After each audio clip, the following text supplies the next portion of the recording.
देख लेना, सॉल्व कर लेना। मैं जो असाइनमेंट होगी उसके सवाल मैं दूंगा टाइप करके, लेकिन वो इन क्वेश्चन में से नहीं होगा, वो किसी दूसरी बुक में से होगा,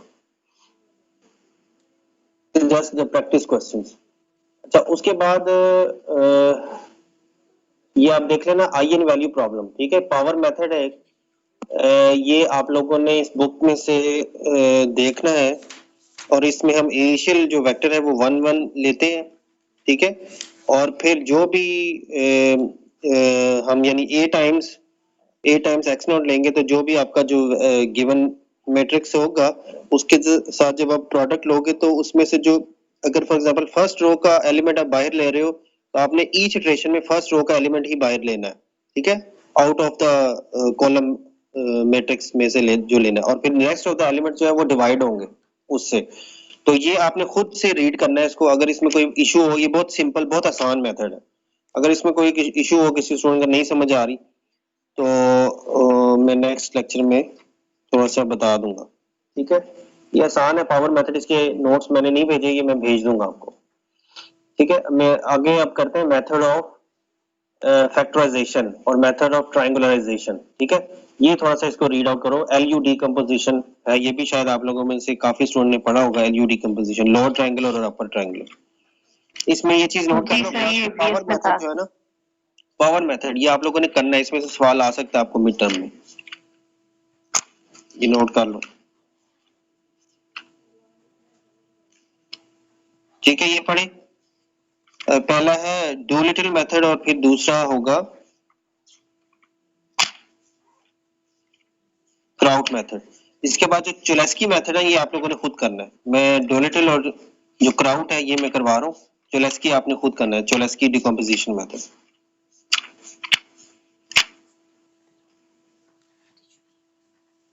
ठीक है। ये मेथड ऑफ ट्रायंगुलराइजेशन में डोलिटल है मेथड। इसका पहले से वर्किंग रूल थोड़ा सा पढ़ लें कि let ax is equal to b represent a system of linear equation, ठीक है। हम ax is equal to b इसी से रिप्रेजेंट करते हैं ना सिस्टम ऑफ लीनियर इक्वेशन को, और यहाँ से x फाइंड आउट कर लेते हैं, ठीक है। वी फैक्टराइज, अब हम इसमें क्या कर रहे हैं कि हम a को फैक्टराइज कर रहे हैं, a को कह रहे हैं एस एल यू, यानी a जो मैट्रिक्स है इसको हम एल यू में रिप्रेजेंट कर रहे हैं, ठीक है। एल जो है वो लोअर ट्रायंगुलर मैट्रिक्स है और यू जो है वो अपर ट्रायंगुलर मैट्रिक्स है।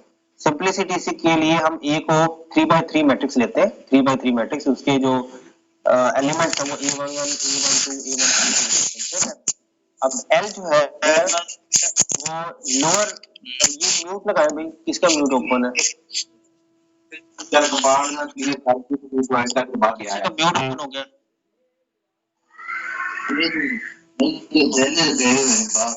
मैं करता हूं चेक।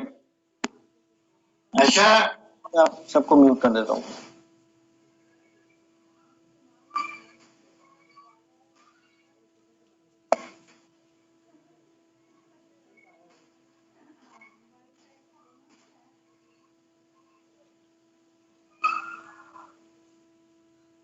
हो गया सारे म्यूट? ओके, ठीक है। लोअर ट्रायंगल मैट्रिक्स जो है, जो आपका मेन जो डायगोनल है, ठीक है, जो मेन डायगोनल, इसके जो अपर एलिमेंट्स होंगे इस मेन डायगोनल के ऊपर वाले, वो तमाम अगर जीरो हो तो उसको आप लोअर ट्रायंगुलर कहेंगे, और अपर में ये नीचे वाले अगर जीरो होंगे तो इस मेन डायगोनल के, यानी U11 U22 और U33 ये जो एलिमेंट्स हैं ये मेन डायगोनल आपका, इसके नीचे वाले जो एलिमेंट्स हैं अगर वो जीरो होंगे तो इसको आप अपर ट्रायंगुलर कहेंगे। तो इसके इसमें यानी ए को हमने एल यू की डिकम्पोजिशन में लिखना है, तो इसमें लेकिन इसके लिए अगर फॉर एग्जांपल हम ए को एल यू कहते हैं, तो equating elements in A is equal to L U we will get 9 equations. अगर फॉर एग्जांपल यहाँ पे हम यहाँ पे एल यू इसका प्रोडक्ट लें तो you will get 9 equations in 12 unknowns, ठीक है, 12 अननोन्स, यानी 6 एल के, ये जो 6 अननोन्स हैं वो एल के होंगे। ऐसा पूछना था कि ये जो एल और यू फाइंड आउट करने के लिए जो इनका मेन डायगोनल है वहां पे एंट्रीज 1 1 करनी है ना, जो एक्चुअली क्वेश्चन में ए में नहीं होगी। ये भी देखते हैं ना, हाँ बिल्कुल वैसा ही है। जब हमने इसको कैलकुलेट करना होता है तो 1 1 करना होता है, वो आगे हम एग्जांपल में मैं बताता हूँ करके। ओके। इक्वेटिंग लेकिन जब हम इक्वेट करेंगे एलिमेंट्स को a is equal to L U को, जी वालेकुम सलाम, वो नेट प्रॉब्लम आ गया था तो मैं डिस्कनेक्ट हो गया था। वो मैंने ये पूछना था, वो पावर मेथड करवा दिया आपने सर या वो छोड़ दी है? नहीं वो करना है आप लोगों ने पावर मेथड, ठीक है, वो नोट्स खुद में करना सर, खुद करना है वो। जी सर, ओके ठीक है। अच्छा अब a is equal to L U है, यहाँ से अगर आप लेंगे तो आप you will get 9 equations in 12 unknowns. 6 unknowns l के आएंगे लोअर ट्रायंगुलर के और 6 अननोन्स जो है वो अपर ट्रायंगुलर के होंगे, ठीक है। So it is not possible to get, अगर फॉर एग्जांपल आपके पास 9 इक्वेशंस हो और 12 अननोन्स हो, क्या पॉसिबल है यूनिक सॉल्यूशन निकालना? आपने मैट्रिसेस पढ़ा है, लीनियर इक्वेशन का system of linear equations, BS में भी पढ़ा है, एमएससी में पढ़ा है कि यूनिक सॉल्यूशन कब निकलता है? अगर जितनी इक्वेशंस है आपके पास, number of equations number of unknowns के बराबर हो तो आपके पास यूनिक सॉल्यूशन निकलेगा। ऐसा ही है, ऐसा ही है ना सिस्टम ऑफ इक्वेशन का। तो अगर फॉर एग्जांपल अगर आपके पास नंबर ऑफ इक्वेशन जो है प्लस है नंबर ऑफ अननोन से, तो फिर क्या होगा?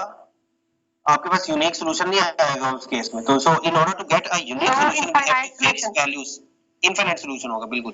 सो in order to get what you have to do, in order to get a unique solution you have to fix the values for 3 unknowns. अगर 3 unknowns की वैल्यूज को आप फिक्स कर दोगे, 3 अननोन्स की, तो फिर आपके पास जाहिर है कि 9 अननोन्स हो जाएंगे और 9 इक्वेशंस हो जाएंगी, ठीक है। So there are 9 equations and unknowns, in that case you can find a unique solution.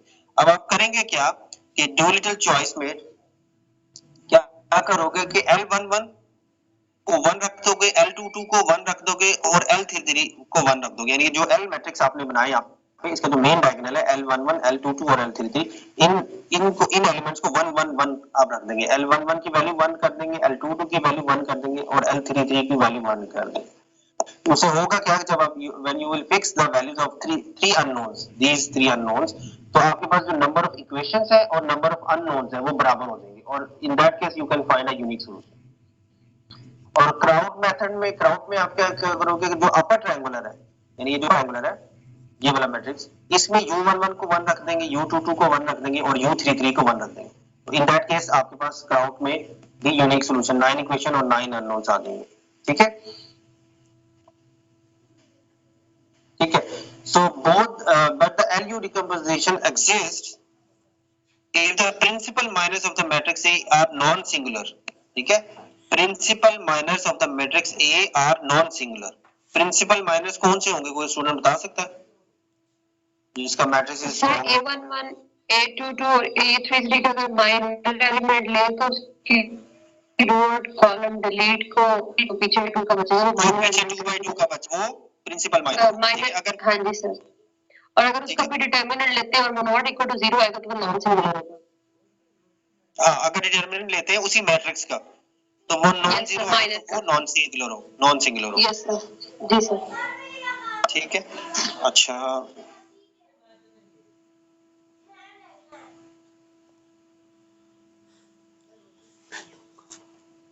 okay,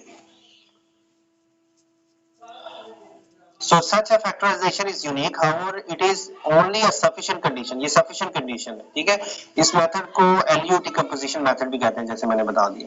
अब एक एग्जांपल करते हैं ये डोल्टन मेथड की। पहले तो वर्किंग रूल समझ लेते हैं कि क्या है, उसके बाद फिर एक एग्जांपल करते हैं। स्टार्टिंग में क्या है कि हमारे पास जो ये अगर फॉर एग्जांपल ऐसे सिस्टम होगा तो उसमें A क्या होगा, कोएफिशिएंट मैट्रिक्स वो ये होगा, B जो है वो कॉलम मैट्रिक्स होगा, कॉलम मैट्रिक्स जो कि इस फॉर्म में होगा B1 B2 और B3, और X2 होगा वो अननोन्स है, यानी X1 X2 X3 जो अननोन्स है आपके पास यहाँ पे वो X होगा। सो अबव सिस्टम को आप किस फॉर्म में लिख सकते हैं, AX B की फॉर्म में लिख सकते हैं, ऐसे ही AX B में। अब A को आपने कंपोज करना है, डिकंपोज करना है LU की, ठीक है। A को आपने डिकंपोज करना है LU की फॉर्म में, where L is this matrix and U is this matrix. अब L को मैंने यहाँ क्यों लिखा है, क्योंकि मैं कौन सा मेथड कर रहा हूँ, डूलिटल मेथड, ठीक है। क्राउड मेथड में L जो लोअर ट्रायंगुलर है वो एज इट इज रहेगा, यानी यहाँ पे L11 L22 और L33 वो रहेंगे, फिक्स नहीं करूंगा उसको, जबकि जो अपर ट्रायंगुलर है उसमें फिक्स कर दूंगा, U11 को 1 कर दूंगा, U22 को 1 कर दूंगा, U33 को 1 कर दूंगा। लेकिन इस केस में फिलहाल A is equal to LU और L को मैं ये लिखूंगा, U को इस तरह से लिखूंगा। तो LUX is equal to B, जो कि आपने ये जो AX is equal to B था, A को आप क्या कह रहे हो LU, तो ये जो गिवन सिस्टम है किस में कन्वर्ट हो जाएगा, A की वैल्यू अगर मैं यहाँ रख दूंगा LU और X एज इट इज रहेगा इज इक्वल टू B, ठीक है। तो अब यहाँ पे यानी ये जो सिस्टम है AX is equal to B वो किस में कन्वर्ट हो गया, LUX is equal to B। यहाँ UX को Y कंसीडर कर लो आगे, यानी पुट कर दो एक न्यू, ये जो UX ये मैट्रिक्स बनेगा जो भी, उसको Y, ठीक है, UX में भी एक कॉलम मैट्रिक्स, तो उसको Y कह दो और Y is equal to Y1, Y2 और Y3। देन ये जो LUX है इसमें UX को Y कह दूं अगर, तो ये LUX है ये किसमें, ये किसमें कन्वर्ट हो जाएगा, LY में, where UX is equal to Y, ठीक है। तो LY is equal to B आ गया आपके पास। अब ये जो यहाँ पे जो L और B है, ये L और B है, ये क्या है कोई बताएगा? Y तो अननोन, Y जो है Y बेसिकली यहाँ पे आपको नहीं पता ना, Y1, Y2, Y3 ये अननोन है, लेकिन L और B जो है ये क्या है, ये तो नोन होंगे, ठीक है, ऐसे ही है ना, यहाँ पे नो अननोन, ये L जो है ये नोन और B जो है ये भी नोन होगा, क्योंकि राइट साइड पे जो ये वैल्यूज आ रही होंगी सिस्टम के अंदर 1 2 3 जो भी होगा ये आपके पास नोन होगा, लेकिन Y1 Y2 Y3 जो है ये अननोन होगा, ठीक है। इसी तरह वापस आप फॉर एग्जांपल सब्स्टिट्यूट करो UX is equal to UX is equal to Y, ठीक है, तो ये सब्स्टिट्यूट करो, substitute UX is equal to Y, then U and Y are known and also X is known, so substitute in UX is equal to Y, इसमें substitute कर दो तो आपके पास क्या आएगा,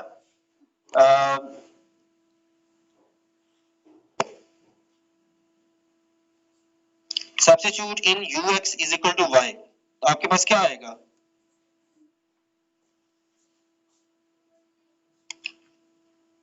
यहाँ पे आई थिंक थोड़ी सी गलती है,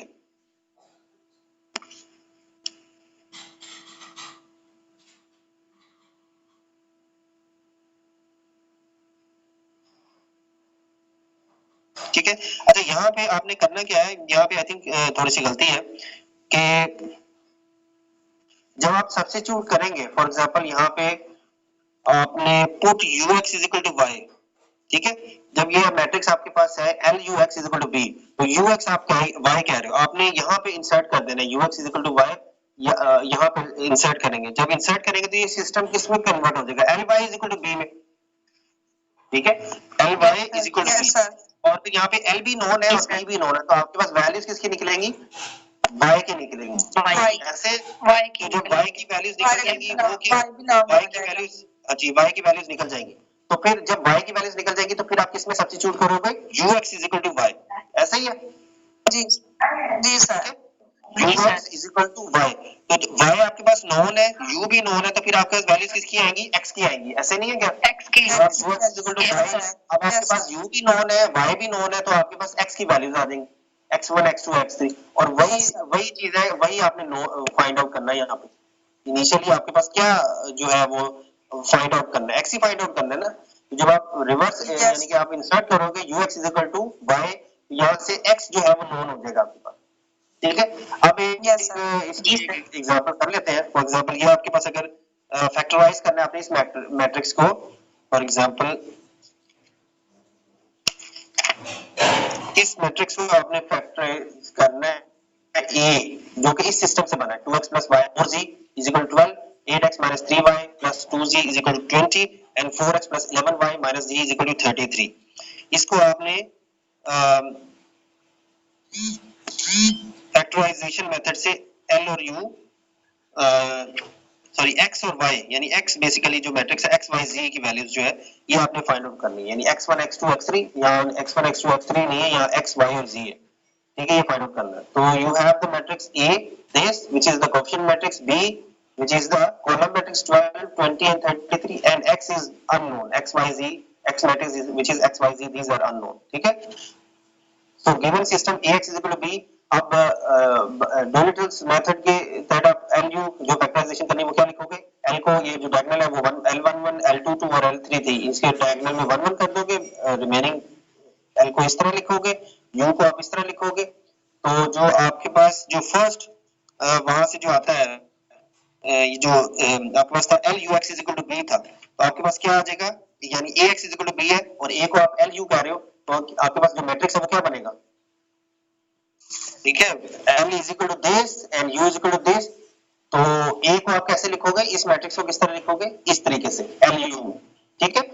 तो यहाँ से जो आपके पास इक्वेशंस बनेंगी वो क्या बनेंगी, यहाँ से आप फाइंड आउट करो इक्वेटिंग, यानी कि एल यू को आपने मल्टीप्लाई कर दिया, मल्टीप्लाई करने के बाद वो ये बना u11 u12 u13 और ये मैट्रिक्स बना।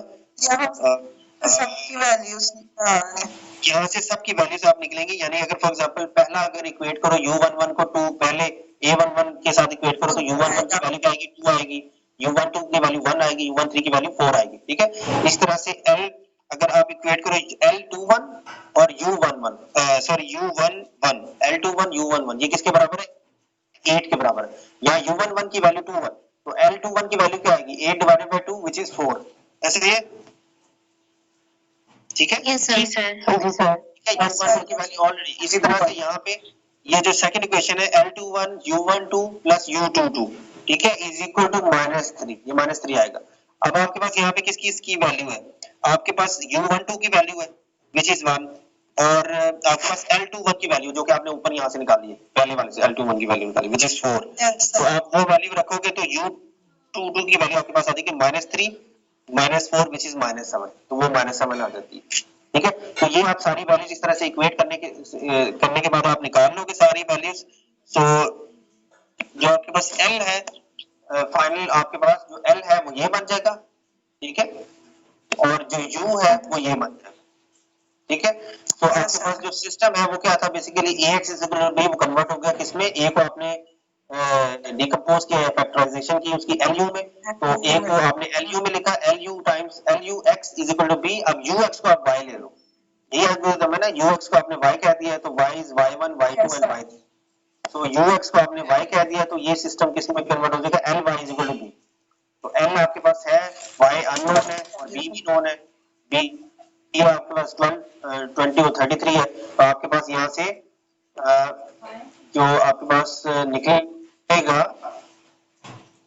यहाँ मल्टीप्लिकेशन के बाद डेटा ये लिखा y 4y1 plus 4y1 plus y2 और 2y1 माइनस 9 by 7 y2 प्लस y3 is equal to 12 20 and 33, यहाँ इक्वेट करेंगे तो y1 12 आ जाएगा, y1 12 है, तो दूसरी क्वेश्चन से 4y1 प्लस y2 है इज इक्वल टू 20, वो y2 की value 20 minus 4 multiply with 12 which is -28 आ जाएगा, और इसी तरह से y3 की तीसरी क्वेश्चन से इक्वेट करोगे तो यहाँ y2 की वैल्यू y2 और y1 की वैल्यू डालोगे तो आपके पास y3 की वैल्यू आ जाएगी, ठीक है। y3 की जो वैल्यू है वो आपके पास आ जाती है -27, दिस इज -27, ठीक है। तो आपके पास बनती है y वेक्टर जो बनता है वो बनता है 12 -28 -27, ठीक है। तो ux is equal to y, अब आपके पास ux is equal to y, यहाँ से y नोन हो चुका, आपके पास u भी आपके पास है, तो x जो था वेक्टर वो क्या था x y z, यहाँ से आप लगाओगे तो आपके पास इक्वेशन जो वैल्यूज है x y z की भी वैल्यूज आ जाएंगी, ठीक है। उसके बाद आपके पास ये एग्जांपल 2 और एग्जांपल 3 है, इसको एज अ होमवर्क कर लेना आप लोग, और ये एग्जांपल 3 बड़ी इंपॉर्टेंट है, ठीक है। इस तरह का कोई सवाल मैंने लास्ट आपके जो सीनियर से लास्ट टाइम तो नहीं न्यूमेरिकल पढ़ा था इसलिए कंबाइन में पढ़ा रहा हूँ, लेकिन आपके जो भी है थीसिस में जो स्टूडेंट उनको ये इस तरह का सवाल मैंने घुमा के थोड़ा सा दिया था, इसको थोड़ा अच्छी तरीके से कर लेना, ये एग्जांपल 3 जो है ये वाली, ठीक है। ये जनरलाइजेशन है थोड़ी सी कि आपके पास वो वैल्यूज नहीं है L21 L31 L32 की और R की, इसकी वैल्यूज नहीं है, ठीक है। तो ये इसको देख लेना, सॉल्यूशन है इसका मैंने आगे दिया हुआ है, लेकिन ये मैं एज इट इज ऐसा नहीं दूंगा, लेकिन इसको कर लेना इस तरह का कोई डिफरेंट सवाल।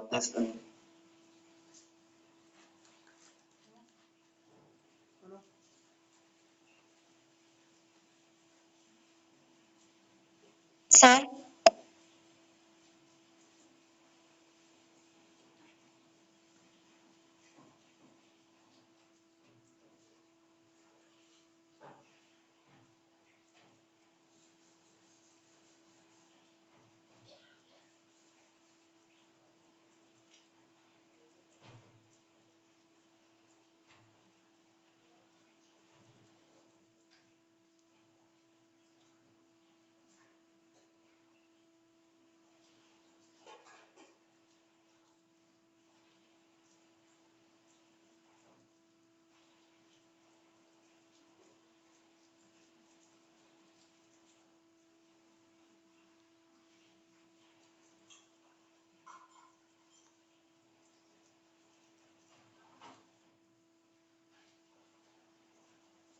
2-3 मिनट वेट कर ले, सर जरा बिजी है, सर आ रहे हैं।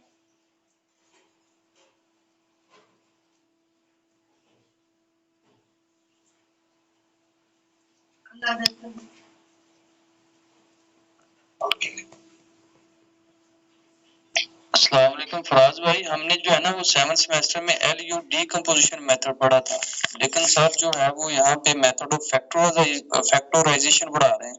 तो क्या ये दोनों सेम है, यानी कि इसमें भी डिलीटेड मेथड आ रहा है और वहां पे भी डिलीटेड मेथड ही था?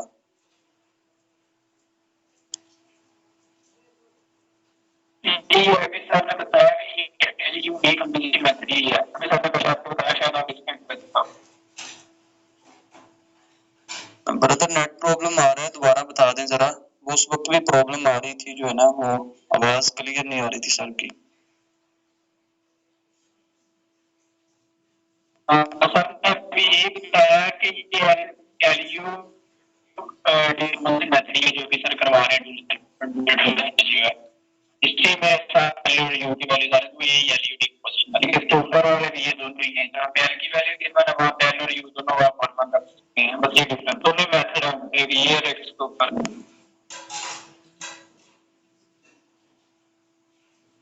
अस्सलाम वालेकुम।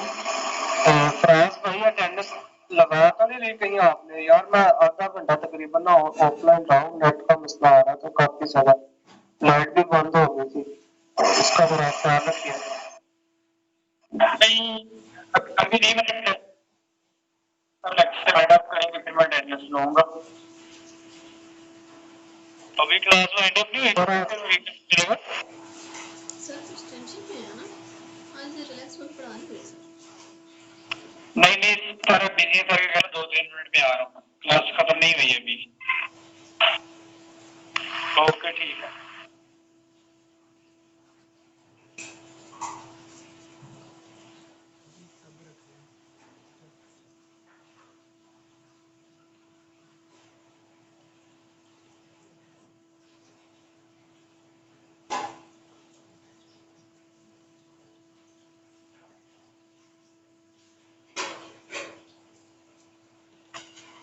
आप सज्जाद भाई, अगर कोई आपको कोई मसला है तो पूछ लें, मैं आपका वेट कर रहा हूँ। यार रिजवान भाई वो गॉस सीडल मेथड सब करवा रहे थे, तो मेरी लाइट या मेरा नेट का मसला बन गया था, तो अब दोबारा पैकेज लगवाया मैंने जॉब का। मेरे तो मॉडल लगा हुआ था, तो अभी तो वो चल नहीं रहा, इस वजह से थोड़ा सा ना मसला बन गया मेरे लिए। और मुझे नहीं पता सर आप रो क्यों रहे हैं यार? अरे रोंदा नहीं पे आए। आप सब परेशान ना, इंशाल्लाह हम सारे मेथड कर लेंगे, ठीक है? आप हुक्म करें, इंशाल्लाह सारे काम हो जाएंगे। एमपी ने मैं कह रहा तू टेंशन ना लो, समझ आई ना? रिलैक्स होके बात करो भाई।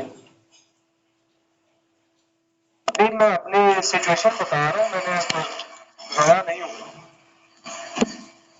एमपी क्यों? सज्जाद हमेशा टेंशन देता है।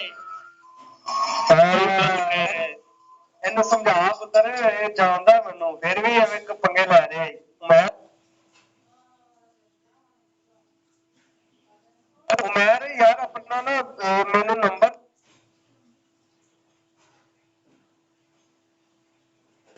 उमर अपना नंबर सेंड कर मुझे जरा। नहीं करना ये अनम्यूट कौन करता था?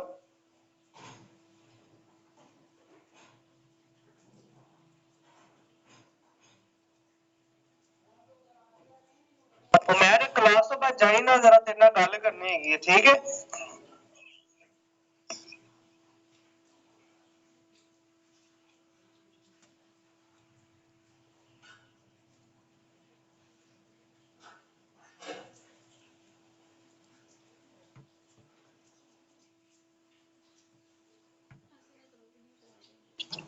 हेलो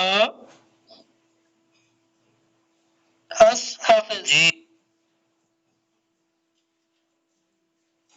उमर मैं ये कह रहा था कि क्लास जब खत्म होगी ना,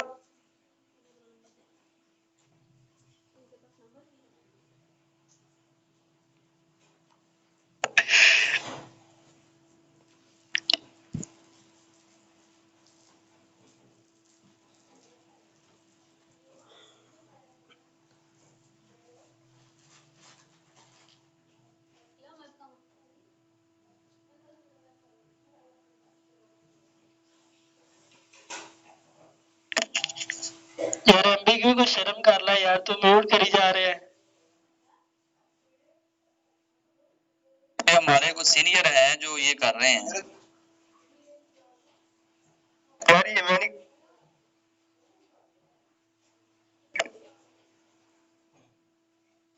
जी फराज साहब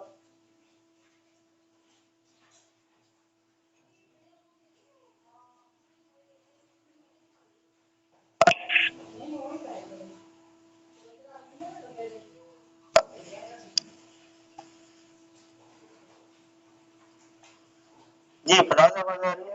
जी सर, आ रही है बात। जी सर। ओके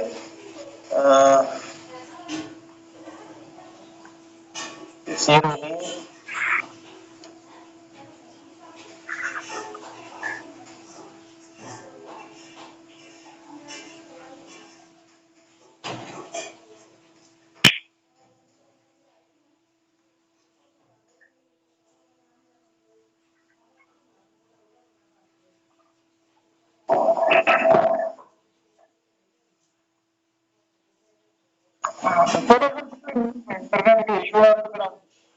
नेक्स्ट कर लेते हैं काफी। नहीं बस ये लास्ट है, वो मैंने बताना है। आप अटेंडेंस ले लेना, अटेंडेंस ले लो स्टूडेंट्स की ना। जी सर, आपको शेयर नहीं हो रही, आई थिंक फाइल कुछ शेयर दी गई। No sir screenshot.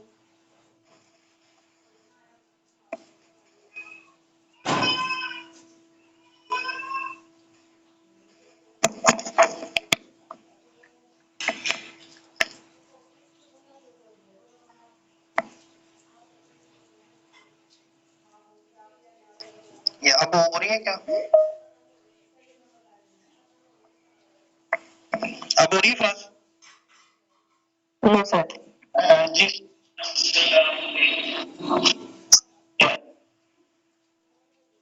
ओके अच्छा ये सर नहीं शो हो रही।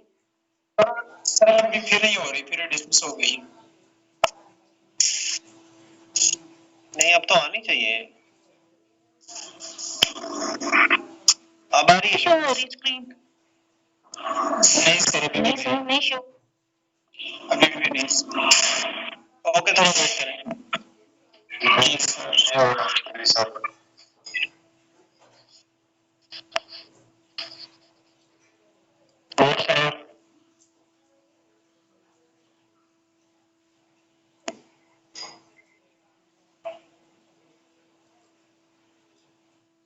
जी अब शो हो रही है?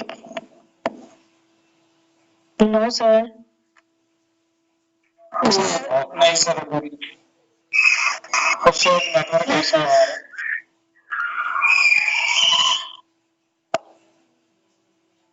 नहीं मैंने तो शेयर कर दी है।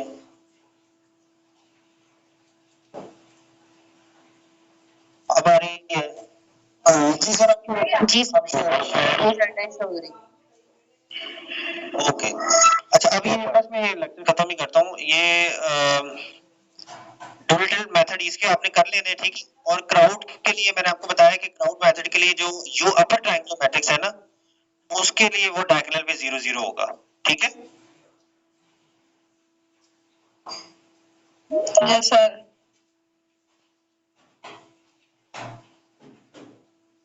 ओके तो ये इसकी बस ये क्राउड मेथड तक ये आपने करना है। ठीक है?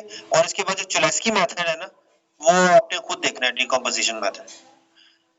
नेक्स्ट लेक्चर में मैं कोशिश करूंगा कि कुछ मेपल या मैटलैब के सॉल्यूशन ये क्राउड और उससे मैं आपको शो करूं, लेकिन उससे पहले मैं आपको ये कहूंगा कि दोस्त students who have interest in computational mathematics, जो मैंने टेक्निक्स अब आपको आज बताई है कि गूगल के ऊपर जाओ और वहां पे लिखो ये कि क्राउड मेथड या LU decomposition method in Maple, तो वो आपको जिस बुक के अंदर भी लेके जाएगा या जो बुक्स भी आपके आएंगी, या फॉर एग्जांपल आप ये सर्च करो कि numerical linear algebra with maple, ठीक है? तो आपको अमेज़न के ऊपर या कहीं भी जो पेड बुक्स है वो आपको मिले, उसका लिंक जो है वो आप उस या जो टाइटल है वो आप वहां पे लिखो लिबजेन के ऊपर, वहां पे आपको बुक्स मिल जाएगी। ठीक है? वो बुक डाउनलोड करो, वहां पे उसके कंटेंट्स में देखो कि कहां पे डुअलिटल मेथड या एलयू डिकम्पोजिशन या क्लाउड मेथड या जोलेस्की मेथड, इससे या जो प्रीवियस भी इवन जो न्यूटन मेथड या जो भी आपने मेथड्स और भी पढ़े हैं, उसका अगर आपको सॉल्यूशन उस बुक के अंदर आपको मिल रहा है मेपल के अंदर, तो आप उसको ट्राई करो। ठीक है, मैं तमाम के तमाम मेथड्स नहीं आपको न्यूमेरिकली यहाँ पे सॉफ्टवेयर के थ्रू कर सकता, क्योंकि मेरा फिर जो कंटेंट्स है, कोर्स कंटेंट है, वो रह जाएंगे, वो डिलीट हो जाएंगे। तो आई विल रिकमेंड यू कि आप बुक सर्च करो, उसे इंटरनेट के ऊपर गूगल के ऊपर बुक सर्च करो मेपल के थ्रू या मैथमेटिका के थ्रू, और उसमें जिस तरह से आपको स्टेप बाय स्टेप आपको बताया गया होगा कि विंडोज बना के उसने समझाया होगा कि फर्स्ट स्टेप में आप ये करें और फिर ये लिखें। मेपल के अंदर तो वो खैर कोड दिया होगा और डायरेक्टली वो कोड आप कॉपी करके पीडीएफ की जो फाइल है उसको आप कॉपी करके मेपल के अंदर जो मैथमेटिक्स है उसमें आपने करना है, टेक्स्ट के अंदर नहीं करना। उसमें बाय डिफॉल्ट टेक्स्ट आ रहा होता है, टेक्स्ट को नहीं आपने करना, आपने मैथमेटिक्स को चूज करके वो कंट्रोल भी करके आप जब पेस्ट करोगे और स्पेसिफिक एग्जांपल के लिए जो उसने सिखाई पहले उसी के लिए, और फिर अपने जो इस बुक के अंदर आपके पास न्यूमेरिकल एग्जांपल्स है, फिर इसके ऊपर आप ट्राई करना। ठीक है, तो ये मैं रिकमेंड आपको करूंगा कि आप जो साथ साथ सॉफ्टवेयर है इसके थ्रू भी आप लोग ये, ताकि जो स्टूडेंट्स इधर आएंगे थीसिस के अंदर न्यूमेरिकल के अंदर जो आना चाहते हैं उनको थोड़ा सा आसानी, क्योंकि मेरे काम में बगैर इसके जो मैं थीसिस कराता हूँ उनमें सॉफ्टवेयर लाजमी यूज होता है। जितने भी थीसिस अभी आके डिफेंस होंगे कुछ थीसिस के, तो आई वुड रिकमेंड कि आप लोग उस जो डिफेंस है उसको ज्वाइन करें और देखें सीखें कि कैसे डिफेंस होता है थीसिस का। तो आज के लिए इतना ही। फराज आप ये आज आई थिंक 89 ये 91 भी थे स्टूडेंट, टोटल 90 थे, तो ये आप देख लेना, मेरे ख्याल से 4-5 ही एब्सेंट होंगे, ज्यादा नहीं है एब्सेंट। 91 92 भी किस थे। मंथ में डिफेंस होगा? आई होप, ठीक है, आपको मेल आएगी, आई थिंक मेल में भिजवा दूंगा आपको, लेकिन वो डिफेंस मॉर्निंग में ही होता सर है। मेरे एग्जाम्स फिजिकल होंगे कि ऑनलाइन होंगे? आपके एग्जाम्स फिजिकल सर होंगे, आपकी आवाज बिल्कुल क्लियर नहीं आ रही। जो एग्जाम्स है ना वो मिड और फाइनल वो ऑन कैंपस ही होंगे, अभी तक यही डिसाइडेड है। डिफेंस के बारे में मैं जरूर बताइएगा। We will take. ओके जी, और कोई पूछ रहा था स्टूडेंट यहाँ पे मिड और फाइनल का? जी सर, मैं पूछ रहा था कि अगर लास्ट जनवरी तक भी यानी कि छुट्टियां खत्म नहीं होती तो फिर भी फिजिकल होंगे? अभी तक यही स्ट्रेटेजी है कि एग्जाम, क्योंकि जब आपका सेमेस्टर स्टार्ट हुआ था तो हमने आपको स्केड्यूल भेजा था कि एक क्लास जो है वो फिजिकल होगी और एक क्लास ऑनलाइन होगी। ठीक है, तो तकरीबन 4-5 क्लासेस फिजिकल थी, उसमें हमने जो है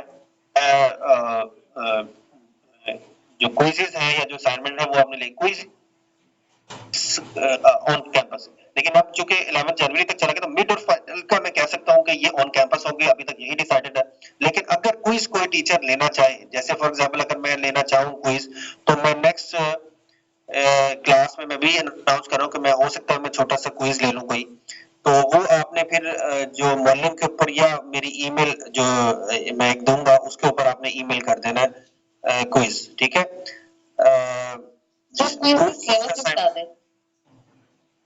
क्विज देखो कहीं से भी हो सकता है, जितना मैंने पढ़ा है सिलेबस नहीं होता कोई क्विज। सर मेथड ही पूछ रही हूँ ना ओवरऑल कि सारे जितना भी पढ़ा है, हाँ जितना भी पढ़ा है, जहाँ तक पढ़ा है आपको वहां तक आना चाहिए, लेकिन कोशिश मेरी होती है कि जो लास्ट लेक्चर में पढ़ाया ना वो नहीं मैं क्विज में लेता, जो उससे पहले पढ़ा देता हूँ वो क्विज में डालता हूँ।